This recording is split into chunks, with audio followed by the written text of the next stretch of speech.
자, 그러면 우리 빈센트님과 함께 지금 사상 최고치가 우리 코스피가 얼마 만에 계속 지금 그러니까요. 이어지는지 네. 모르겠는데 요 이야기 한번 나눠 보도록 하겠습니다. 빈센트님 어서 오십시오. 어서 오세요. 네, 안녕하세요. 빈센트입니다. 네, 반갑습니다. 드림 투어.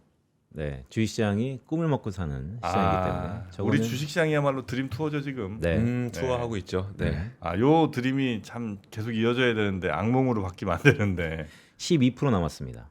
뭐가요? 뭐 5천까지? 저는 종착지가 아니고 기착지라고 부르는데 네. 5천까지. 12%. 아, 900개 안 남았어요? 네. 4,400이니까. 십- 뭐 그렇게 그러네요. 네. 그러네요. 이 정도의 기세면 오늘은 뭐 동시효과상에서 약간의 조정을 받을 가능성이 높은데 네. 어쨌든 지금 같은 기세면 구정 전에는 뭐 볼 수 있다. 뭐 이렇게 설마 5천을 구정전에 볼 수 있. 뭐 여기부터 바로 드릴까요? 이 차트 한번 보시죠. 진짜? 20년간 개장하고 첫 거래하고 두 번째 합산 네. 수익률 1등입니다. 올해가. 이틀 세긴 동안 5.7%. 셌죠. 진짜 셌죠. 20년 만에 최고예요. 네. 가장 좋은 스타트. 네. 기세가 좋다. 네. 네. 아니 근데 이렇게 기세가 좋으면 네. 그러니까 우리는 뭐 개인도 개인이지만 외국인들은 어떻게 봐요? 이게 아. 초반 분위기가 좋을 때. 너무 중요하죠. 그러니까 달러 환율이 연말에 구두 개입 있었죠. 네. 그래서 1,500원 선은 어쨌든 사수할 것이다라는 게 의중이 반영돼서 작년에 우리 코스피의 4,000피 안착의 민낯은 외국인들이 순매도였습니다. 네. 연간 기준으로.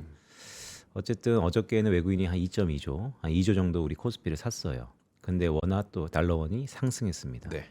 그러니까 이제는 지금의 환율 수준에는 외국인들이 들어올 가능성이 있다라고 해석할 가능성이 높고 저도 유동성 시대 또한 기술의 급변하는 시대에 원화도 약하지만 외국인이 들어올 가능성이 있다. 왜냐? 기본적으로 한국 자산 좀 더 스페시픽하게 보면 그 중에서도 메모리 업체들에 대한 기대감이 워낙 높다. 그래서 오늘은 메시지는 되게 간결합니다.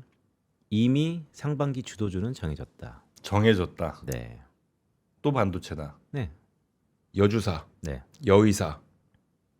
밀사. 여기는 뭐 밀사도 아닌지 밀리지 않아도 사야 될 것 같은 느낌인데. 그러니까 이제 의심하지 말자. 올사 아니에요, 올사? 올라도 네. 사라. 자, 오늘 그래서 드리고 싶은 말씀은 그 전에 여전히 주도주를 사야 됩니다라고 주장한 지가 벌써 한 6개월 정도 돼가는 것 같아요. 네, 코스피도 많이 바뀌었고 여전히 불안하죠. 작년 마지막 방송에서도 저희 똑같은 얘기했습니다. 네. 너무 많이 오르지 않았어요? 비싸지 않았습니까? 근데 제가 계속 말씀드리는 건 한 번도 주식은 싼 적이 없다. 그리고 그치, 언제 사도 늘 비싼 느낌이죠. 맞습니다. 네. 그리고 통계적으로 굳이 말씀드리면 그 첫 주에 올랐던 종목이 상반기에 상당 부분 주도주 역할을 할 가능성이 높다. 그래서 1월 2일 날에 잘 보고 어저께까지 잘 보자라고 했는데 네. 삼성전자 꽤 많이 올랐고 여전히 SK하이닉스도 저는 계속해서 좋게 보고 있고요. 요즘에 그 SNS 상에서 네. 달러 EWY가 언급이 굉장히 많이 되고 있어요. 달러 EWY. EW는 네. 뭐예요? 한국 주식 ETF. 음. 그러니까 해외 주식 투자자들이 네. 한국에 대해서 관심을 갖기 시작한 것 같아요. 네. 한국 시장을 사는 거예요. 그러니까 뭐 올해 4월 달에 채권 시장의 선진국 편입. 네. 그러니까 이제 외국인들이 포트폴리오 상에서 한국 채권을 살 수밖에 없는 네. 여러 가지 물리적인 부분도 있기 때문에 근데 이런 말씀 드려요. 제가 작년에 2026년 전망 자료를 내면서 초주식 시대다라는 말씀 드렸고 유동성, 정책 기대 다 있지만 2025년과 2026년 기대 섞인 부분이 있다면 2025년에 없던 게 2026년에 생길 수 있다는 말씀도 드렸고 네. 그 중에 하나가 외국인 수급입니다. 嗯 2025년에는 외국인의 서포트 없이도 우리 지수가 4,000피 안착했다. 네. 근데 이제 외국인들이 들어오면 들어올 것이냐 알 것이냐의 논의가 있었지만 들어오면 뭘 사겠느냐. 네, 당연히 포트폴리오 상의 시가총액 상위 네. 산다. 아니 근데 우리 확실히 이게 주식에 이게 전문성이 없어서 그런지 4개월 전과 작년 8월과 네, 지금 우리나라의 경제 상황이 크게 다르진 않을 거 아니에요. 크게 다르죠. 뭐가 다르죠? 자산의 포트폴리오가 네. 7대 3, 네. 부동산 7, 자산 동산의 3. 네. 주식은 되게 미미하죠. 예? 근데 주식의 수익률이 어쨌든 괄목할막에 70% 이상 상승했으니까 예? 시차를 갖고 소비 여력이라는 게 생길 것이고, 물론 양극하고 K자 회복이기 때문에 있는 사람들 간의 상황이야라고 할 수 있겠지만 정프로님이 이제 거시경제 측면에서 매크로 측면에서 말씀 주셨으니까 우리나라의 소비를 좌우하는 상위, 흔히 부자라고 생각하는 사람들의 소비 여력은 좀 더 높아졌습니다. 그래서 달라지고 있습니다. 아, 소비 여력이 좀 높아지고 있어요. 거기에 그러니까, 네, 여전히 주식이 네. 굉장히 크게 작용을 하고. 되게 이제 포지션상 미미하지만 네? 그 이제 시차를 갖고, 왜냐하면 미미한 부분이 워낙 많이 올랐기 때문에 그게 전반적으로 이제 나타날 가능성이 높고요. 두 번째는 거기에 이제 촉매제 역할로 해외 자산을 국내로 갖고 왔을 때 인센티브 제도들이 나타나고 있고, 또한 이제 마지막 세 번째는 거시경제 데이터 중에서 수출은 또 사채. 네, 사상 최고. 네. 그러니까 매크로 지표가 조금씩 많이 바뀌어지고 있는 것이죠. 아니, 이게 이제 재작년에도 사실 수출은 괜찮았잖아요. 네.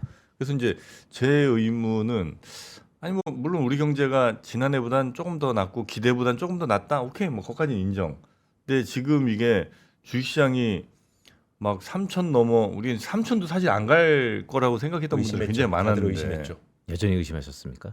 아니, 이제 예전에. 예전에. 네. 그러니까 불과 얼마 안 됐죠. 예. 그게. 근데 3천 넘는가 싶더니 갑자기 4천을 뚫고 4,400에 지금 이제 구정전에 5천을 바라본다는 게 네. 그만큼 뭐 그렇게 많이 바뀌었나 보면 그냥 반도체에 대한 수요가 생각보다 꽤 크다. 이거 말고 뭐가 그렇게 더 있나? 아니면 이거 정도면 충분히 네. 4천 5천 가도 괜찮은 설명이 되는 그런 네. 상황인가? 지금부터는 이제 제가 이제 5,000P를 만약에 돌파하면 드리고 싶은 메시지였는데요. 네. 지금부터 지수의 숫자는 무의미합니다. 5,000P에서 6,000P 되는 건 20%밖에 아닙니다. 6,000P에서 70% 되는 건 또 20% 언더고요. 네. 네. 그러니까 이제 계속해서 숫자가 높아지면 높아질수록 그 퍼센테이지를 보면 오를 수 있는 이제는 숫자는 뭐 코스피 만시대 등등 이거는 이제 무의미해집니다. 마치 S&P가 이렇게 막 갔듯이 맞습니다. 나스닥 막 갔듯이. 네, 흔히 시가총액 미국 기준으로 1조 달러를 돌파했던 게 한 2년 전인데 네. 지금 뭐 거의 4조 달러를 돌파하는 것처럼 계속해서 이제 규모의 경제스럽게 네. 선형적으로 오른다는 것이죠. 그래서 이제는 우리가 5,000P까지는 좀 맹목적인 좀 가야만 되는 가고 싶은 하나의 기착지였다면 그것을 돌파하고 나면 이제 많은 5,000P, 6,000P, 7,000P에 대한 얘기보다는 다른 쪽에 의미가 있어 보이는데요. 네. 오히려 여전히 저는 올해 개인적인 화두 관심거리 중에 하나는 네. 주도주가 대장주를 이길 수는 없나? SK하이닉스가 주도주가, 삼성전자를 대장주를 규모 면에서 네. 시총에서 네, 뭐 여전히 불가능하지요. 지금같이 삼성전자가 6% 7% 오르는데 어떻게 따라잡겠습니까? 네. 이미 벌어져 있는데. 근데 그게 과연 5년 뒤에도 10년 뒤에도 불가능한가? 5년 전, 10년 전 아까 정프로님이 말씀주셨던 4개월 전과 달라진 건 4개월 전에도 저는 그렇게 믿고 있었지만 많은 사람들이 불가능하다. 어떻게 이 규모가 시총이 거의 60% 정도 차이가 나는데 네. 가능하겠느냐? 오름폭을 산수로 계산해봐라. 불가능하다. 그런데요. 올해를 지나봤잖아요. 작년에 255% 하이닉스가 올랐는데 이렇게 내년, 내후년, 5년 뒤에는 그래 5년도 좀 불안해. 그럼 10년 뒤에는 이전보다 가능성이 높아졌다라는 데 방점이 있고요. 그렇다면 우리가 우리 드림 투어라는 얘기를 했는데 네. 꿈을 먹는 주식시장은 바로 반영할 것이다. 그럴 수 있죠. 아니, 또 그렇게 되는 게 건강한 것 같아요. 저는 그런 거라고 봅니다. 네. 1등과 2등이 자고 일어나면 바뀌는 네. 기업들은 피곤하겠으나 네. 네, 긍정적인 효과가 있을 것이다. 그렇죠. 언제까지 삼성전자는 늘 1등을 해야만 하는 건 아니잖아요. 그죠? 그렇죠? 네. 네. 물론 삼성전자가 지금 기세가 좋습니다. 네. 레거시적 1월 8일이죠. 뭐 분기당 뭐 15조 원, 20조 원까지도 얘기가 나오고 있으니까. 실적 잠정 실적 발표 날이 1월 맞습니다. 8일이죠. 네. 근데 저는 여전히 SK하이닉스의 컨센서스 상향에 대해서 좀 더 주목하고 있고요. 그래서 메시지는 간단합니다. 12% 남았는데요. 뭐 기분 좋은 상상 한번 해보죠. 오늘은 좀 조정받았을 땐 또 저는 기회라고 보고. 그래서 여전히 주도주를 사세요라는 말씀드립니다. 그 역시 그 반도체의 가장 큰 이유는 네. AI잖아요. 지금 CES 이제 막 맞습니다. 시작되는데 AI는 뭐 여전히 올해들 지배할 키워드라고 또 여전히 보시는 거예요? 이 차트 한번 보여드릴까요? 그러니까 이제 눈에 보여야지 조금 불안감이 덜하죠. 네. 녹색은요, 미국 GDP, 미국 경제 규모에서 AI 관련 투자의 퍼센테이지입니다. 이것은 아직까지 연구 기관마다 애널리스트마다 숫자는 조금 다를 수밖에 없습니다. 왜냐하면 미국의 국민 개정상, 그러니까 GDP 상에서 AI라고 딱 명시되어 있는 항목이 없기 때문에 어떤 사람은 저처럼 AI는 뭐 컴퓨터, 커뮤니케이션, 이퀴먼트, 소프트웨어, 파워 등등으로 산정할 수도 있고 어떤 사람은 뭐 데이터 센터, 스트럭처로 산정할 수 있고 네. 약간의 가감은 있지만 제가 주목하고 싶은 것은 기울기입니다. 녹색 기울기를 보시면 미국 연준은 이미 제가 지난번에 12월 FOMC 끝나고 이런 말씀 드렸어요. 드디어 연준의 전망 모형에 AI가 들어왔습니다. 이렇게 가파른 속도로 투자가 늘어나고 있다. 투자라는 것은 시차를 갖고 생산과 아니면 다른 것으로 연결된다는 의미에서 이 회색은 한국 전체 수출에서 반도체 수출입니다. 네. 예. 여전히 AI라는 게 도표상에서도 차트상에서도 나타나고 있다. 이게 꺾일 거냐? 언젠가 꺾이겠죠. 하지만 올해 저는 안 꺾겠다고 보고요. 뭐 흔히 삼성전자, SK하이닉스는 특히 HBM 2026년도 솔드 아웃. 네. 이거 1월입니다. 네. 근데 올해 다 팔렸대요. 네. 그 이상 어떤 게 필요하나? 아. 그리고 요것도 좀 말씀드리죠. 예. 그래도 주가라는 것은 많은 것들을 반영하고 있는 결과물이니까 네. 삼성전자와 SK하이닉스의 시가총액이 1,400조 원에 육박합니다. 그런데 삼성전자와 SK하이닉스의 외국인 누적 순매수를 보시면 아직 좀 괴가 있죠. 네. 그럼 외국인이 아직 덜 샀죠. 네. 그래서 더 들어올 여지는 많이 있어 보인다. 네. 혹시 조선 같은 경우도 네. 조선도 뭐 3년 팔 거 다 이미 끝내놨잖아요. 네. 그 이후 팔 거 지금 뭐 받고 있는 수준일 텐데 거기도 이제 좀 꽤 오르고 나서는 이제 쉬고 있지 않습니까? 주춤했죠. 조선, 방산, 원전. 어저께는 우리 원전이 한국 주식의 주가가 좀 더 시세가 있었지만 네. 잊혀졌던 조선, 방산, 원전의 주도주가 네. 다시 한번 불을 뿜을 수 있을 것이냐 없으냐 그런 기로에 있는 건 사실이고요. 네. 정프로님이 질문 주셨던 근간에는 수주 산업들 네. 왕창 땡겼다가 네. 더 이상 수주 안 오면 듀레이션, 즉 휴지기가 오래되지 않았느냐. 예. 네. 조선 충분히 그러고 있고요. 네. 그런 경황이 왕왕 있었고요. 근데 AI는 좀 다르죠. 왜냐하면 AI는 직접 우리의 실생활에 이제 스프레드 아웃 퍼져나가고 있는 상황이기 때문에 조선처럼 될 수도 있죠. 근데 그게 2026년에 될 가능성은 없다라고 봅니다.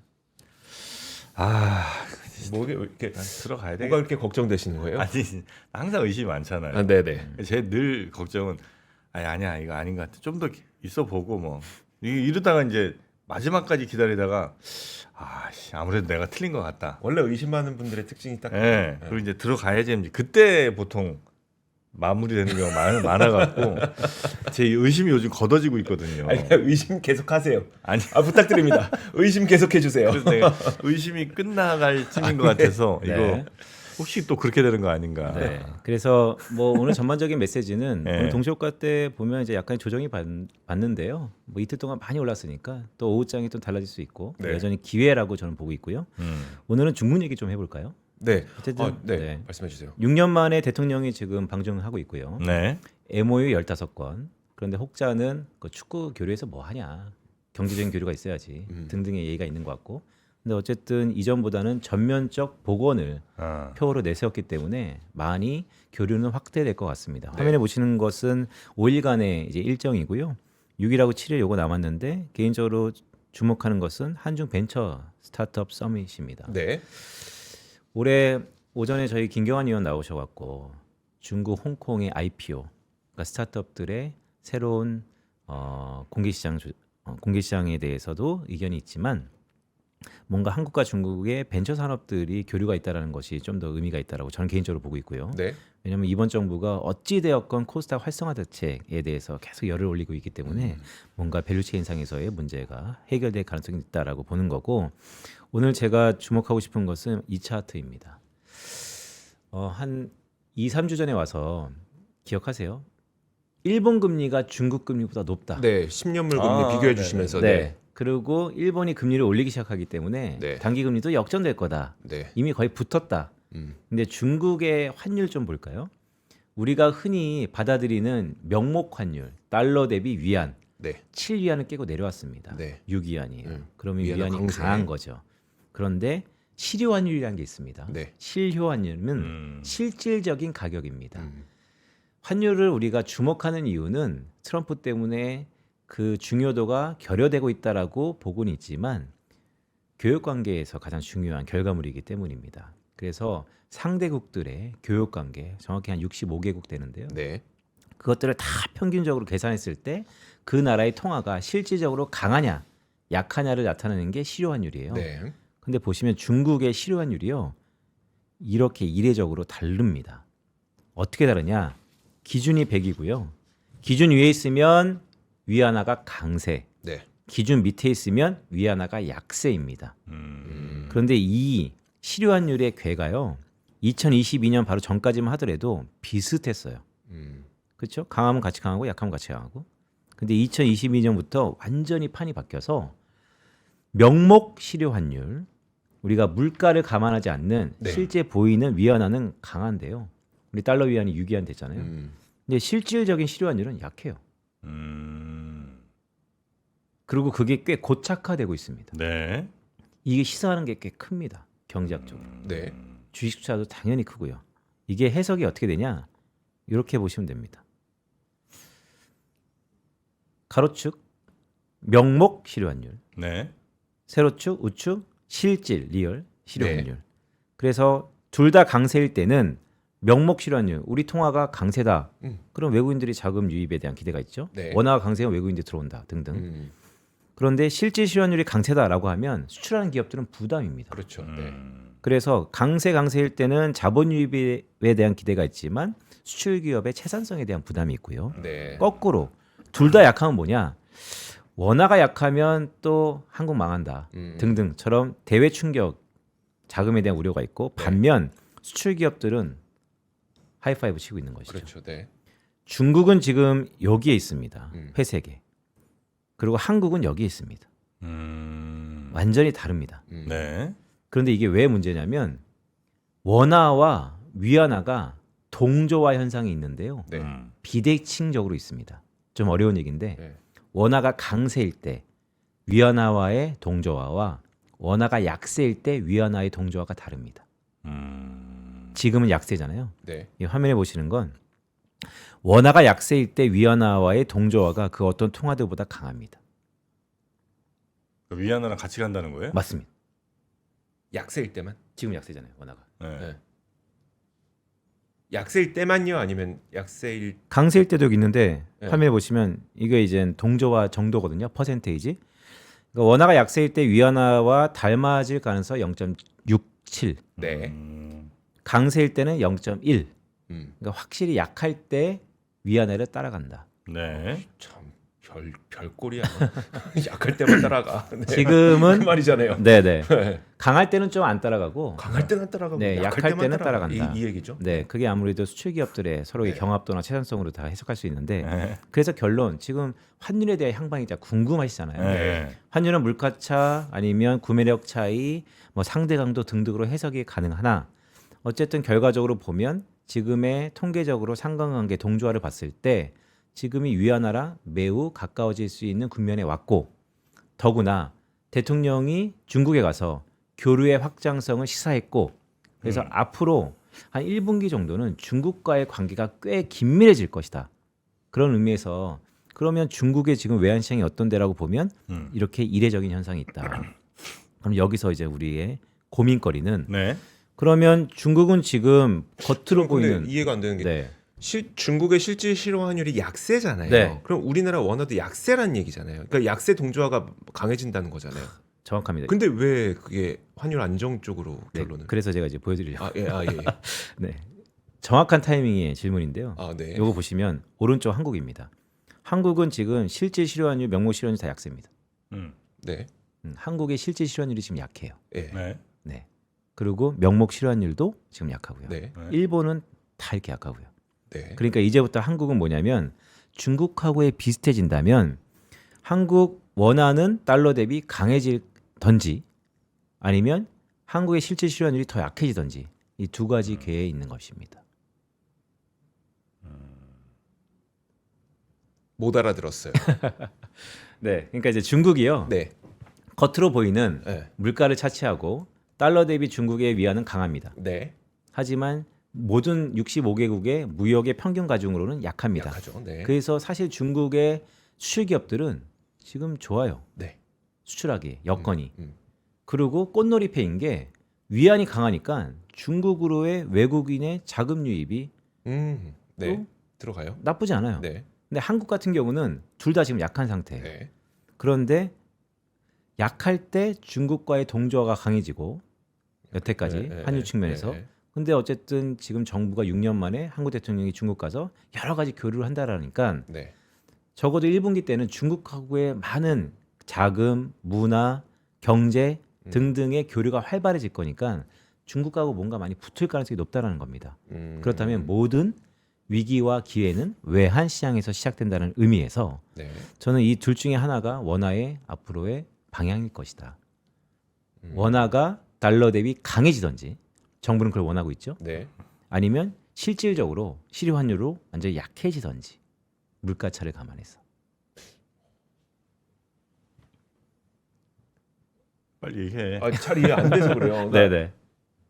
여전히 약세, 그러니까 동조하는 약세 쪽이 강하고, 네. 그러니까 그것 때문에, 그러니까 이걸 해결하기 위해서 네. 한국과 중국이 열심히 협력할 것이다라고 하면은 뭐 이해는 되나, 네. 그것이 원화, 그러니까 우리나라의 원화 강세로 이어질 거라는 혹은 안정으로 이어질 거라는 생각은 원인과 결과가 바뀐 것 같거든요. 맞습니다. 그러니까 환율은 결과물이죠. 네. 그래서 저는 정부가 워낙 추가적인 약세를 지양하죠. 네네. 그래서 구두 개입 들어갔고 네. 그래서 뭐 환율을 어떻게 컨트롤하겠습니까? 제가 지난번에도 말씀드렸지만 구두 개입 이후에 네. 결국 효과가 다 사라졌다라는 말씀도 드린 적이 있어요. 통계적으로. 네. 그래서 그냥 단기적인 해프닝이에요. 하지만 지금 시기가 1년 중에 봤을 때 네. 가장 중국과의 상관관계가 높아지는 시기라고요. 특히 외환시장 쪽에서. 네네. 그런데 중국의 외환시장이 지금 되게 이중적으로 달러 대비는 강하지만 여러 통화 대비 약하다고요. 그럼 이제 한국의 원화는 여전히 달러 대비 다시 강하게 갈 것이냐 중국 따라서 네. 아니면 여타 통화 대비 약하게 가서 수출 쪽이 좋아질 것이냐 네네. 두 가지 다 가만 주식시장 입장에서 보면 강해지지 않는다 하더라도 네. 실질 실환율이 위안화처럼 약해진다라고 하면 또 수출 기업에 좋고 음. 그래서 이것에 대한 이제 결론은 네네. 여기 앞에 제가 말씀드렸는데 이 다양한 뭐 이것저것 제가 데이터로 많이 분석을 해보니까 결국 대응 전략은 심플합니다. 기회와 위협이 있는데 우리는 기회를 봐야죠. 네. 실제 실환율이 중국처럼 약해질 가능성이 높다. 그러면 지금의 네. 수출주 네. 여전히 또 여주사인 네. 것이죠. 그래서 지금 중국이 위안 쪽에서 약간 다른 부분이 있습니다. 그러니까 달러 대비는 강한데 여타 통화 대비 지금 약한 거예요. 네네. 근데 왜 그러냐라고 좀 더 깊게 들어가 보면 중국이 더 이상 최고의 파트너가 미국이 아니기 때문입니다. 유럽도 있고 아세안도 있고 그러니까 많이 다변화시킨 것이죠. 근데 그게 결과적으로 경제적으로는요. 수출 기업들의 이런 싸움, 이원 싸움, 채산성과 경쟁력으로 나타날 거고 네. 그럼 우리 한국엔 뭔데라고 보면 여전히 한중 간의 교류가 확대돼서 한한령 해제 뭐 요원해졌지만 네. 엔터 레저 이런 걸 주목할 때가 아니고 네. 그런 거는 가격적으로 좀 더 부담스러운 부분이 많고 변수가 많으니 오히려 좀 더 상관관계와 교류가 높아지는 한국의 원화의 실질적인 약세에 베팅 한번 해보자. 그렇다면 결론적으로 또 반도체일 것이다라고 말씀드리면서 이것 좀 말씀드릴게요. 이해됐어요. 1월 5일 날 한한령 해제 수혜주 뭐 해제가 요원졌다는 얘기가 네. 있었지만 그럼 뭐 대부분 안 좋습니다. 뭐 선반영됐다는 얘기도 있고 등등. 그래서 여전히 엔터, 화장품, 레저, 면세점 이제 중국과의 교류가 되면 괜찮아질 거야. 지금은 좀 기고 있지만 좋아질 거야. 라기 하기보다는 오히려 환율 측면에서 보면요.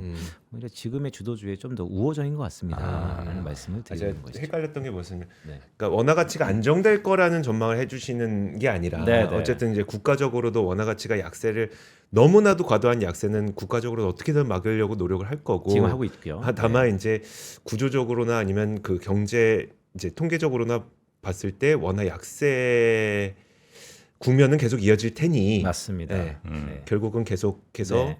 주도주에 그쵸. 도움이 될 거다. 네, 그래서 그것을 패러다임의 우리가 변화라고 얘기하는 게 이런 네. 것들이 이제 패러다임의 전환이다라고 말씀드리는 것이죠. 네. 알겠습니다.